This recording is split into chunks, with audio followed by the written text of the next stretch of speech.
When you look at this duel coming up, are there particular weights that you think stand out, or is this just going to be a dogfight? Oh, I think it's, yeah, what you think, dogfight. I mean, we got to have a great match. Maybe the best team we've wrestled, and we've wrestled a lot of good ones.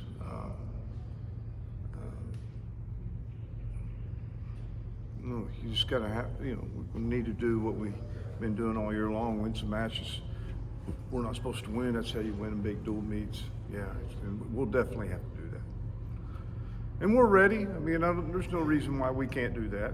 And, we've had some nice wins and some nice tight wins too. With the young guys, I know you expect some inconsistency. Have they been more consistent maybe than you would have anticipated for as many freshmen as you're Yeah, I think so. I thought last week, Brandon, Braden Thompson, a little off. I was hoping a little bit more out of him, but they've been pretty consistent. I mean, even in some of their losses, pretty competitive. All the way, from, I don't know, I guess probably Las Vegas tournament to now. The improvement has been big on their feet. Getting takedowns has been big. And so taking advantage of that three-point takedown, we've done a lot for us. What would you say enabled Isaac to blend in with you guys as quickly as he did coming in as a transfer? I think one of the things probably just felt relaxed and, really excited about being a part of it, and pretty comfortable. I think he's actually having such a good experience. I think he's going to finish up his master's here and buy a house and continue to train. So, I mean, we're really, ultimately that's what it's about, is having that comfort zone that you feel like you can win in, and the training for him has been good.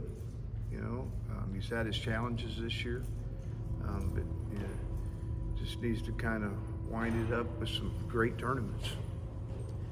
As far as moments in Gallagher goes, where does Nick Piccinini's pin kind of rank for you? No, that's high. Yeah. Coaching his son in Gallagher Arena, that was a neat moment. Winning my first Bedlam match was a neat moment. Nick Piccinini and his pen, that was a great moment. I think that what made it great was just the eruption of the crowd, and how loud it actually was, and so pretty exciting. I mean, wow. That's not what you expected, and that's how you win dual meets. That's how you win dual meets. You're not favored in. You know what this place is like when it's really crazy, and obviously Saturday was a pretty good crowd. Yeah. Are you excited for some of these guys that haven't seen what they're going to see Saturday to get to experience? Yeah, and hopefully, we keep having seasons like that, and people like winners, and we want to win, so yeah, it's all about your performance. It's all about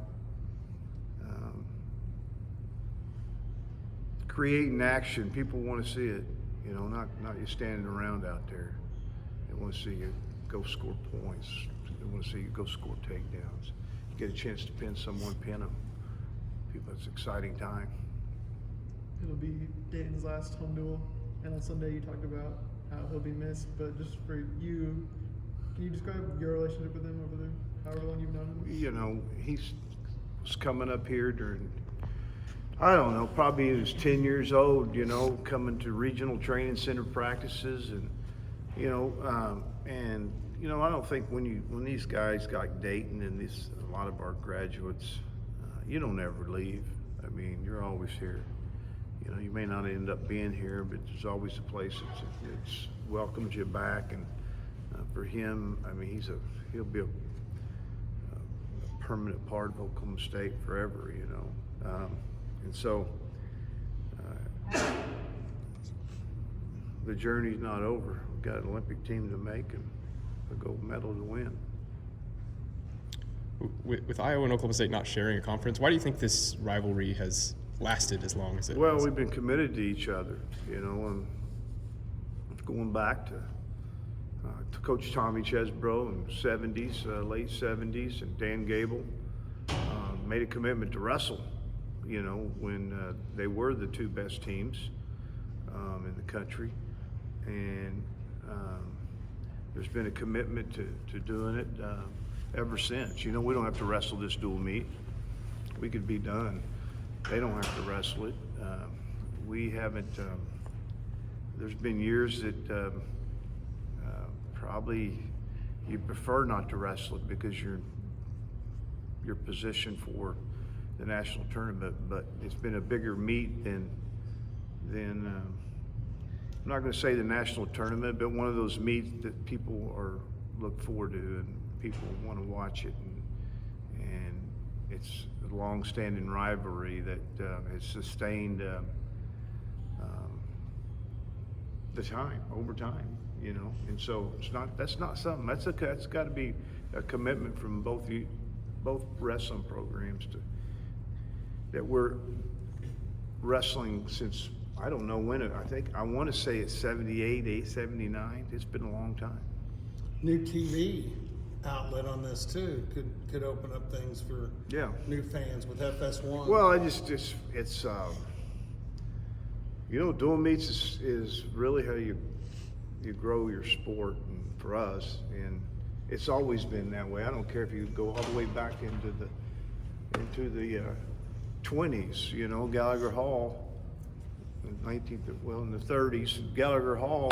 You know, we filled it not because of the NCAA championships, because of the dual meets. You know, dual meets is the way you always continue to. It's no different than home football games. You know, that's when people are going to get a chance to watch you play, and they're going to come out and buy a ticket.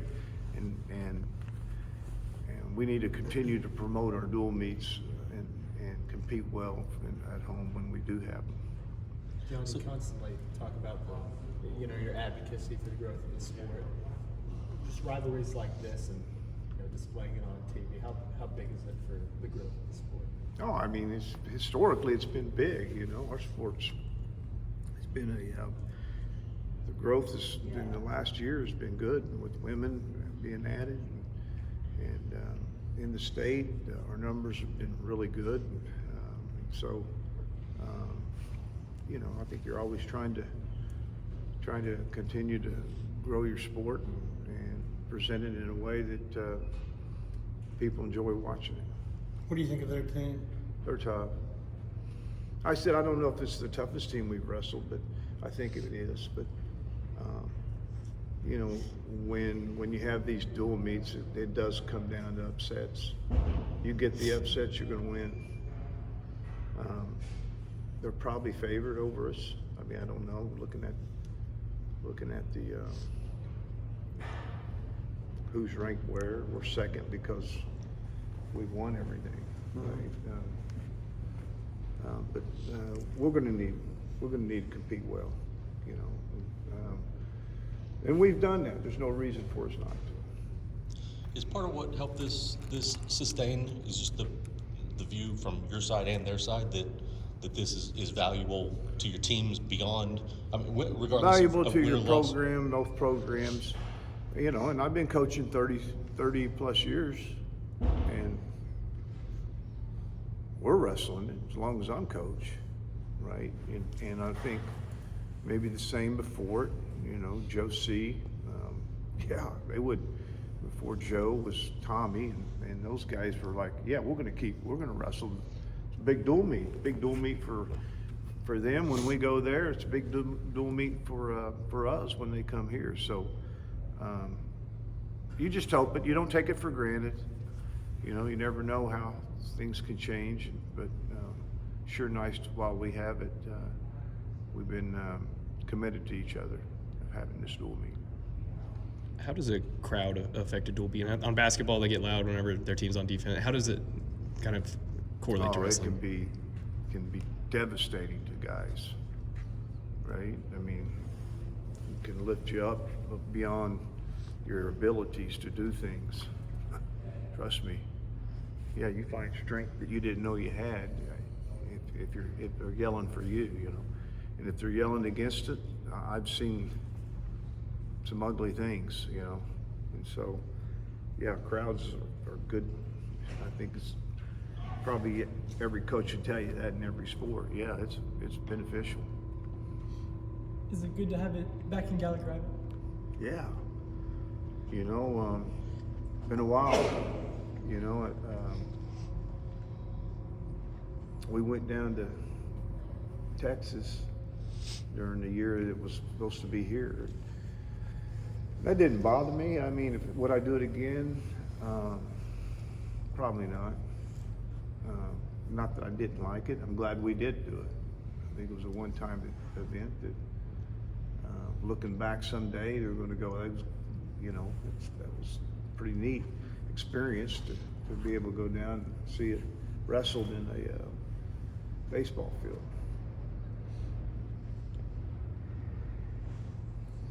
Okay.